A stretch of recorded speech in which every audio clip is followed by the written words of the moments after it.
Had these materials in his house. I think the court's now heard all the testimony. I think it's very minimal weight, even for the 2003 materials. This is 10 years before, and it's locked in a file cabinet. So not only do you not have it being used for any untoward purpose, but it's simply possessed, and it's possessed in a secure fashion, and it's possessed 10 years before any events in this case. It just seems to me that at some point the court has to draw the line, and the court has, of course, been drawing lines throughout this trial as to what has the kind of probative value that should come before the jury and what doesn't. Those books, one of the books, both of the books, are pictorial essays of adolescent boys. One of them, about 10% of the photographs are completely nude boys. And the other one, 90% of the photographs are completely nude boys. The possession of those books by Mr. Jackson, we believe, is evidence of a prurient interest in adolescent boys, and it's exactly contemporaneous with the state of the evidence as to all of the 1108 witnesses. Well, I took a peek on the internet, Norman Rockwell, it ain't but prurient or poignant. Okay, on 841, if you look at that, it appears to be Mr. Jackson's own inscription, and he says, "Look at the true spirit of happiness and joy in these boys' faces. This is the spirit of boyhood, a life I never had and will always dream of. This is the life I want for my children. MJ."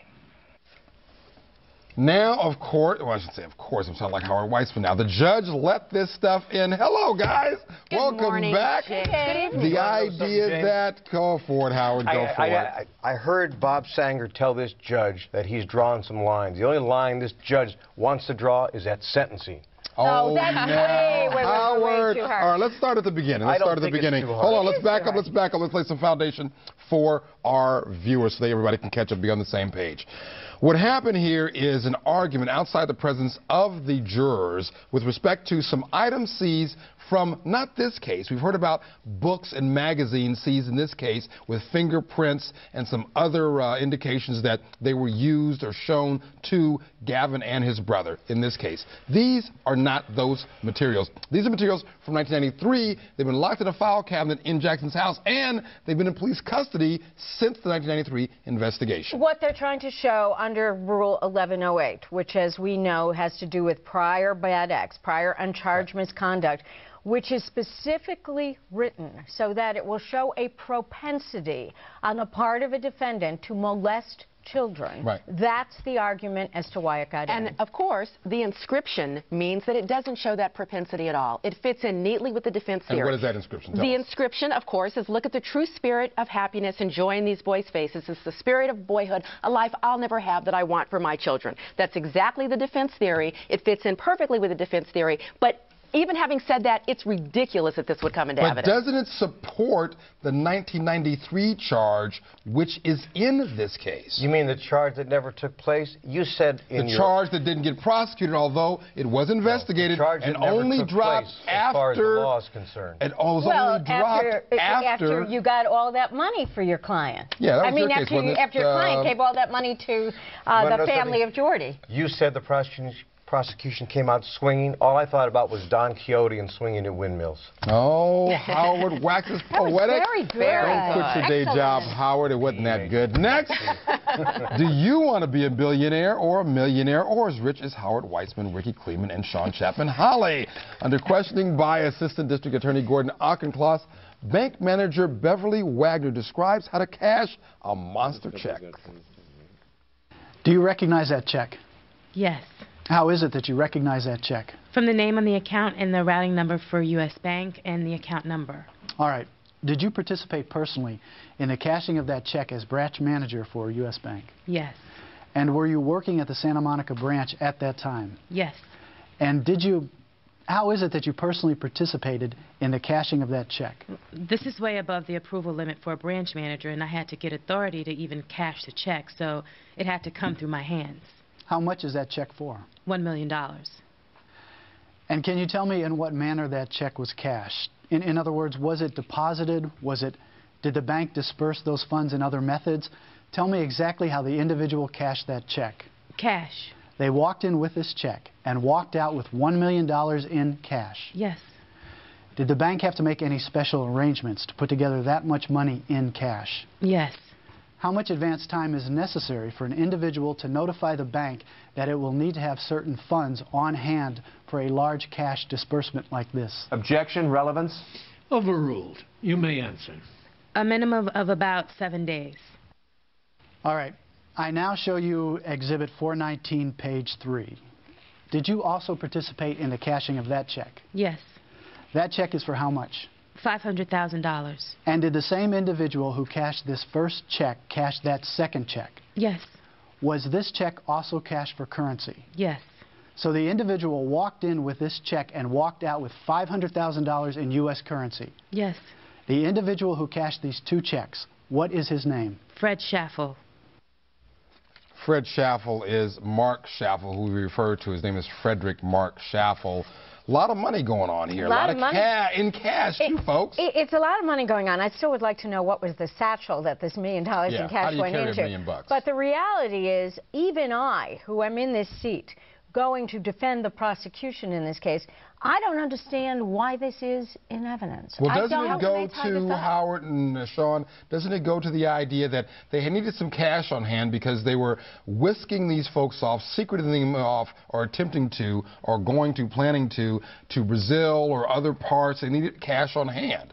There's only two problems. One, they can't prove that. And two, once again, you had a judge let evidence before this jury that is irrelevant and prejudicial. It may be that at some point, and they only have a little time left, they could try to tie it up. But right now, it is one of those images of, oh, they can go get $1 million, they can come back and get some more. Where's Mark And Schaffel? what I want to know is, where's Michael Jackson? And where is Michael Jackson? And aren't they trying to finance a rebuttal video as well? I mean, that's sort of undisputed. Do they need money to finance the video? Who Well, knows? I mean, ostensibly, you would think that they could write a check to whoever's shooting the video, wouldn't you? We're sitting here speculating because the prosecution can't tie it up and won't. Well, certainly, if the defense wrote a check, or if the unindicted co-conspirators wrote a check, the defense could bring in the people who we wrote the check to or gave the cash to if it wasn't used to sweep these folks off who were conspired against. Well, that's the argument anyway. When we return, a grimacing Howard Weitzman and, $1 million here, $500,000 there. Pretty soon, you're talking about more money than Weitzman probably makes in about a week and a half. It's mystery money. Is it petty cash? Or is it just a little loose change for the king of pop? Stay with us.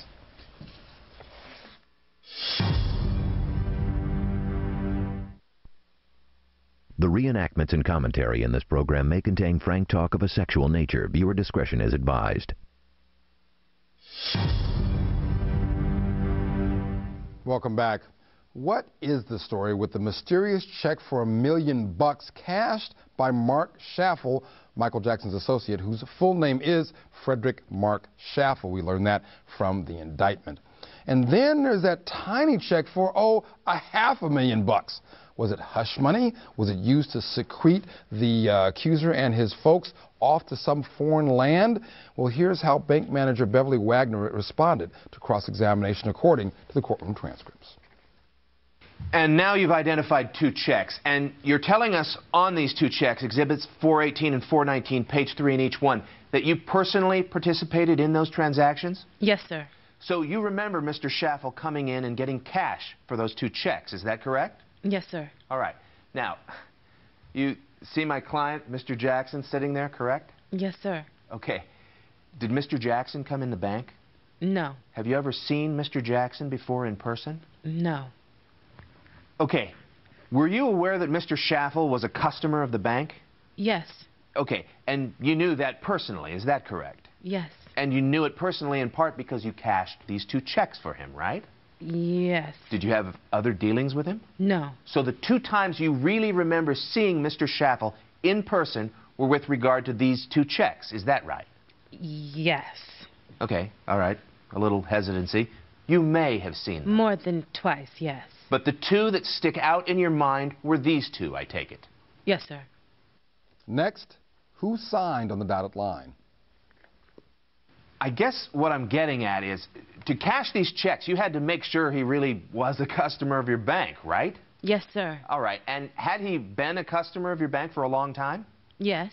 All right. And during the course of his being a customer for your bank, did you conclude that he was trustworthy as far as dealing with him on these 2 rather large checks? Yes. Now, the checks were drawn on an account that's called Neverland Valley Entertainment. Is that correct? Yes, sir. And was it your understanding that Mr. Schaffel was the signatory on that account? Yes. Was there anybody else who was a signatory on that account? Yes. Who else? Michael Jackson. Did Mr. Jackson ever sign any checks, to your knowledge, or sign any documents whatsoever on that account? Yes. Other than the signature cards? I'm not sure. Objection, Foundation. Sustained. Did you review the records to determine whether or not Mr. Jackson ever signed anything other than the signature cards on that account? No, sir. All right. And you did not verify Mr. Jackson's signature other than it was on the signature card. Is that correct? Yes. Okay. In other words, he didn't come in and sign in your presence. No. You ended up looking in your records and you saw a signature card that appeared to have a signature for Michael Jackson. Is that right? Yes. All right. And other than that, all of your dealings, as far as you know, were with Frederick Mark Schaffel. Is that correct? On these accounts? No. Were there other people that may have come in? Not come in, but that I spoke with. Spoke with. Okay. All right. And you do not know what happened to this money after Mr. Schaffel walked out of the bank with it. Is that correct? No. All right, Rikki Klieman, I have to correct myself with respect to the purpose of this money potentially. Again, and I think you all make a good point. We're not sure what the money was used for. I suggested that it could have been used to sweep folks off to Brazil, but apparently that trip to Miami and the subsequent planned trip to Brazil happened back in February. This money doesn't get withdrawn until April of the same year. The timing is peculiar, but much of the timing in this case is peculiar. Yeah. I think that if the prosecution does not tie it up before it rests, it is just something out there in space signifying nothing. Exactly. Well, And the or jurors, does it signify something? well, it seems like it signifies nothing if they don't tie it up. The jurors have got to wonder, this is it? This is what you've got? You put this out there without anything more? It's just all inference and conjecture? What is it? Nothing. Yeah, but they're We'll see not by tomorrow. done yet, hopefully. Now, in just a minute, we're going to hear some testimony from Detective Craig Bonner about some phone calls, changing gears completely from the money, made by someone in the Jackson camp, perhaps Jackson himself, just days before the Bashir documentary aired. But first, Detective Bonner's investigation could relate to some earlier testimony by the accuser's mother, Janet. Here's what Janet said about an alarming call from the King of Pop himself. I understand. We're just talking about the phone conversation right now. Okay. Did he mention the name Martin Bashir in this phone conversation? He just said Bashir. Okay. Did you know what that meant No. at that time? He said to you that your child was in danger? Yes. What did he say with regards to your child being in danger? That he was receiving death threats. He was in danger. Did that alarm you? Yes. Did you believe what he said at that time? It's until he started telling me that the children had shared with him about how David was this bad guy because my guard was here, and when he was telling me all these things were... All right. We'll get to that in just a second. Okay. But right now, with regards to your son being in danger, Okay. did he describe the nature of the danger to you? Just death threats because of this Bashir thing. Did he tell you who the people were who were issuing the death threats? No. Did he use the word death threats or the term death threats? He said he was in danger. Did he tell you what he wanted Gavin to say in this press conference? No. I don't remember. Did you agree that Gavin could go to Miami? No. What did you tell Mr. Jackson? Well, I told him that if my son is in danger, then me and my kids have to go. Did you ask him at any time if he contacted the police? No. Did you have any discussion with him about what he was doing to remedy this problem of danger? No, I just trusted him.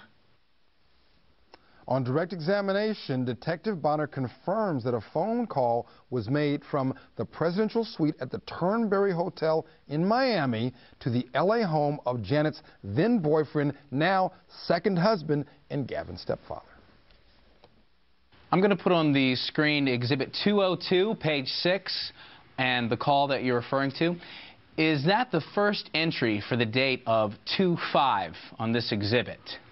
Yes, the first telephone call entry. Okay, and that appears to have lasted for 27 minutes. Correct. And is that represented on your chart by the link between Fred Macy Presidential Suite and Jay Jackson? Yes, it is. All right, Howard, what about this evidence? Well, now it totally ties it up. Now I understand everything. I understand everything. The presidential suite, arguably the suite that Michael Jackson was staying in. Certainly his James, you can't even say it with a associates- straight face. Certainly his associates wouldn't be staying in the presidential suite, you would think. No, No, it's Michael Jackson's suite, right. but obviously the phone Janet... call totally ties up the allegation that he molested this child. Well, No, certainly but it ties up the conversation. The only thing it does is corroborate the fact that they were in Turnberry. Obviously, we have to assume that Janet made this call to her now husband, and it's made from, as we know, the Fred Macy presidential suite. What we learn about is that is an alias that Michael Jackson uses when he travels, or used to use when he travels. But you know what? We have to thank the producers of the show today, because this questioning goes on for hours with phone calls back and forth, them demonstrating all of this phone activity. Right. I guess to show that they're freaking out, but that too helps the defense. They are panic-stricken because the first video, the Bashir video, goes out and looks bad, and they're trying to make a rebuttal video. It doesn't really prove what the prosecution's trying to say. And again, doesn't directly tie to Michael Jackson, although this is pretty close. It's from Michael Jackson's suite, and according to this witness, it is from Michael Jackson. The problem is her credibility is a little itty-bitty shaky.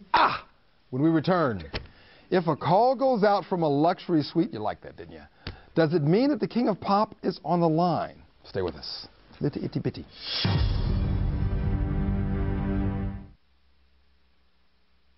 The reenactments and commentary in this program may contain frank talk of a sexual nature. Viewer discretion is advised.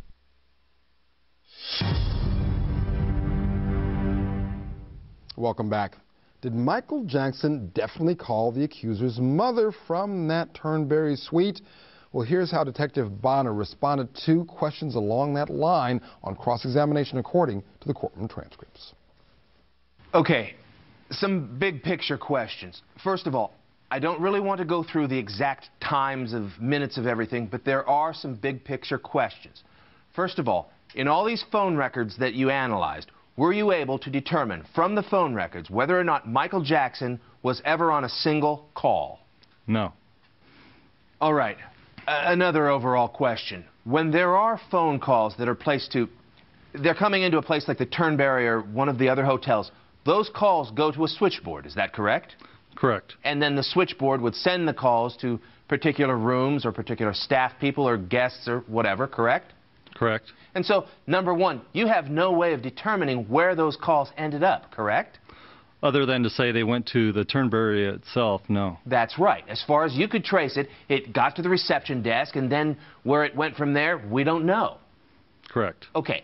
And once again, if there's a 1-minute call to one of those hotels, there's no reason to believe that the call actually got completed to a guest in the hotel. Not necessarily, no.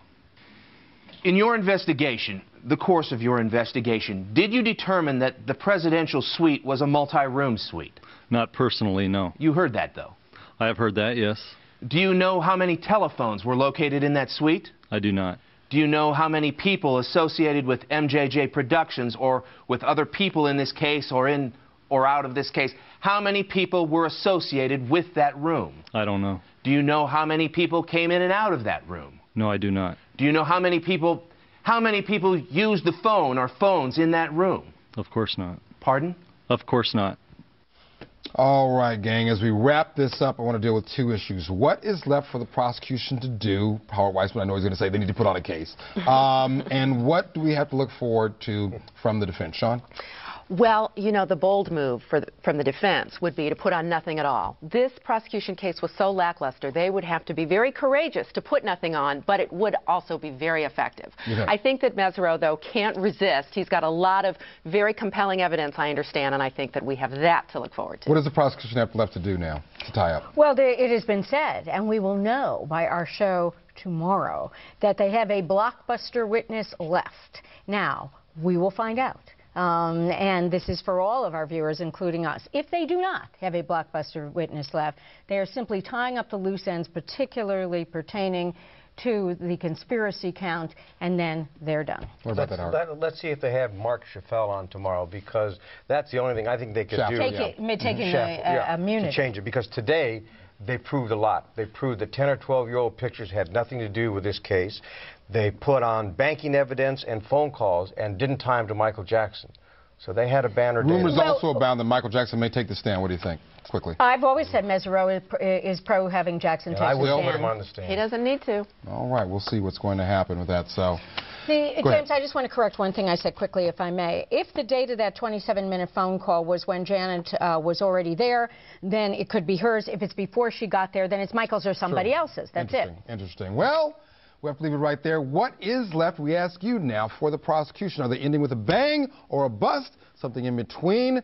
Be sure to watch our exclusive coverage of the Michael Jackson trial tomorrow night, 7:30 p.m. Where? E!